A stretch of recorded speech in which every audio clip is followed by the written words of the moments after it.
Ladies and gentlemen, welcome back to another video here on the channel. This video is not like all the other ones, but I know I definitely wanted to record it and sort of document my experience.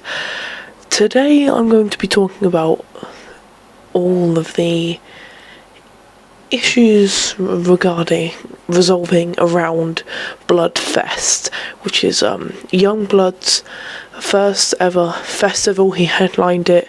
It was for one day, and it was at the Milton Keynes Bowl, the National Bowl. But prior to that, and sort of the main issue with this event, the event itself was incredible. But the first sort of main issue is the queuing, and that's what this video is going to be about. I was there and I queued for very, very long. I'll tell you that for sure. I'll tell you that for free. But this video is just to document what it was like from my perspective, because yes, spoiler alert, it was bad. It was the queuing aspect was really, really bad. And you might be wondering, you know, it was a couple of weeks back. I've left it this long because I just wanted to watch all the outcomes itself. So like I wanted to see other people's perspective on it before I made this video, and I wanted to see and read the statement from the event organisers themselves first. And a little next disclaimer, I'm going to be looking down a lot during this video because I have notes on a laptop here. So I'm going to be looking down a lot, I know, but I'll try look up a bit more.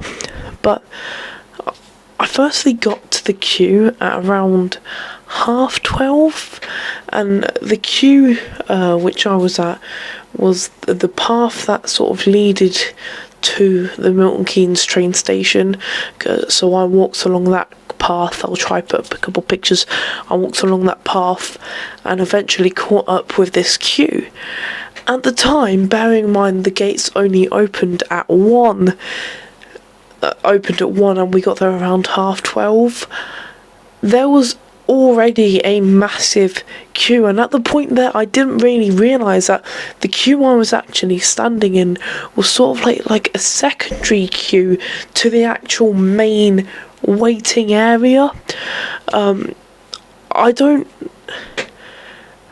actually think the security expected this second queue that I was in to actually appear, because it was almost like there was no barriers along this queue. There was no like security there. I don't think they was expecting at least this big of a turnout for a first event like this. But when we eventually got to this main queue, and it wasn't actually like a queue, it was more like a big huddle of people. And it wasn't like an actual queue, it was more like just a big bunch of people in this one queue like area pretty much.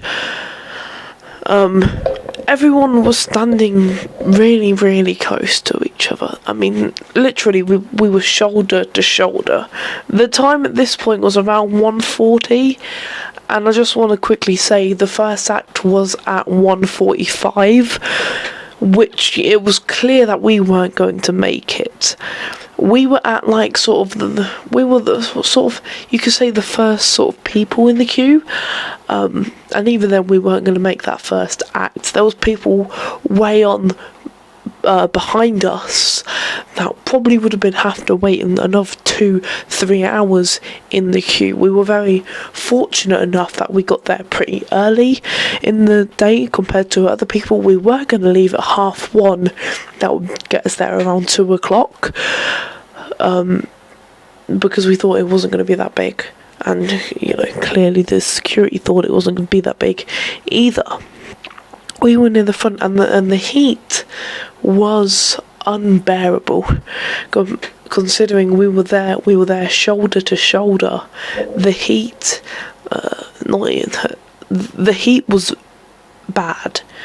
This and the fact that only one person was allowed to take either an empty 500ml bottle or an unopened 500ml bottle. So people were standing in the queue for hours at a time in this heat with only 500ml or less of water, which in that heat, it was not enough. People needed more water if they were going to be waiting 4 or 5 hours, and they didn't make it clear that the queue was going to be this big. They didn't expect it to be this big, so they didn't tell people to bring extra water for the queue, which in itself is crazy. This, of course, and it's very clear, this meant loads of people started to faint and pass out and even get heat stroke at some point. Reported by the BBC, one concert goer, and I've got this on a second monitor here, so let me pull it up real quick. One concert goer told the BBC she passed out in the heat and never made it into the venue, while others said the long wait to get in caused them to miss several acts. And again, 45 minutes after the gates opened was the first act, and with massive queues like that, they weren't going to get in until maybe the 5th, 6th, even 7th act came on. It was big, and it was too big, pretty much. So that's what people said, and the festival organisers, which is AEG Presence, apologised to all the fans who experienced delays, and they said the wait was down to heightened security measures, and this was after a stabbing that took place at the venue a week earlier at a reggae festival, which police had stated was planned by the suspect and was not random at all. He didn't go in there with a knife, stabbing up the place. It was planned. He knew who he wanted to stab, so it wasn't like it was going to happen at this event. I know they can't be too sure, but it's not like it would happen at this event either. And especially like when people were paying this money to go see it, and like, I don't know how to phrase this, but you wouldn't expect a stabbing to happen here in this event, because the event was about making friends and a big community coming together. He literally made a make a friend tent, for goodness sake. It's not like a stabbing was going to happen, but I know you can't be too sure. Later on, a full statement was released by AEG, and I'm going to stare down, I'm going to read it out to you now. They said, "We recognise that some fans experienced delays in entering Bludfest this weekend and apologise for the inconvenience caused. These delays were due to vigorous and heightened security measures put in place following recent unprecedented events which have taken place in the UK to ensure the safety of all fans arriving on site, which is our number one priority." I don't know what events they were talking about there, that it could be about rioting, but again, why would they riot at a festival? It doesn't make any sense. It could be just again, they could be talking about the stabbing, and they could be talking about the rioting which happened at the same weekend. So I don't actually know what events they were talking about there. They go on to say, "We always endeavour to allow fans into the venue as quickly as possible." Didn't seem like that on the day, got to be honest, whilst at the same time working with local authorities to ensure all essential security checks are carried out thoroughly. They added, As part of our pre-event messaging, we encouraged all ticket holders to come prepared for the hot weather, and our teams on the ground assisted with handing out water, communicating shaded areas, and directing guests in need of additional assistance to the nearest welfare and medic stations. It's all good saying this, right? But what I have to say is that there wasn't no protocol for anyone who fainted in the queue. There was no shaded area in the queue. There was nothing. There was a little shaded area, and that shaded area was a little tree with one little section of shaded area over there. The rest of it was out in the sun. No security, no members of staff were handing out any extra water. They weren't shouting, "Oh, if your water bottle's empty, give it to us, we'll refill it for you." They weren't doing any of that. They were just standing there, not even letting people through at times. I mean, the longest we stayed stood was around half an hour to an hour, just standing there.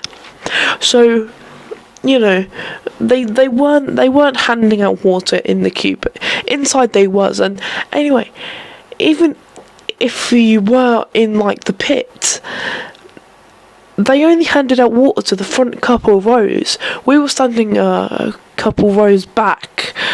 We weren't near the front row, but we were in the pit. We had a fair good view, but we weren't able to get any water, any spare water. So through the night, starting from, we were standing there till 6 all the way through to 10:30, we had a little 500ml bottle of water to ration between two people.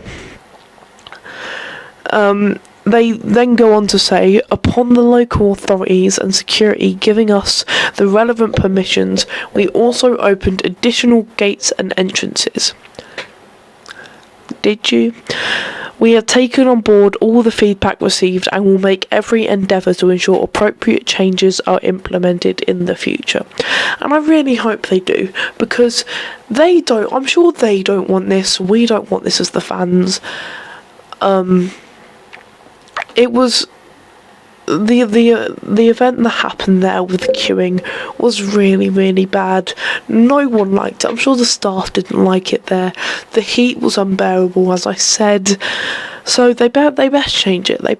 And how they say they opened additional gates and entrances, they didn't. I didn't see any additional gate or entrances. I didn't see any additional gate or entrances open, so I don't know what they were talking about there.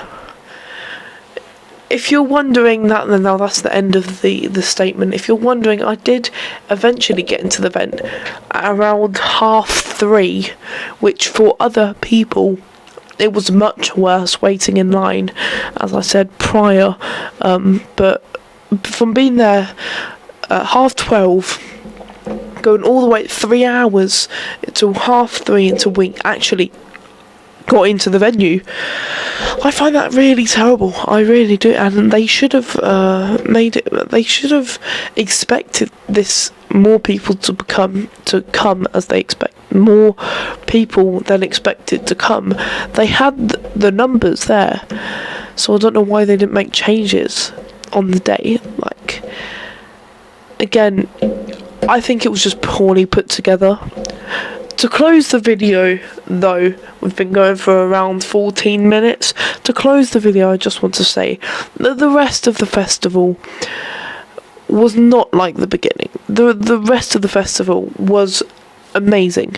The festival itself, all the artists and bands, the food, the overall experience was great, and I will definitely go next year. Maybe it's a 2-day event. 2-day event would probably be better, because you only have to wait in the first bit and they'll be better prepared. But genuinely, the festival itself, Dom himself, all the acts were very, very good. The staff inside were spectacular, and it really created that fun feeling. And the staff at the front, the security at the front, whatever you want to call them, the stewards at the front of the stage were getting involved, and that's what you want from a festival. They were involved. They were handing out water to literally everyone.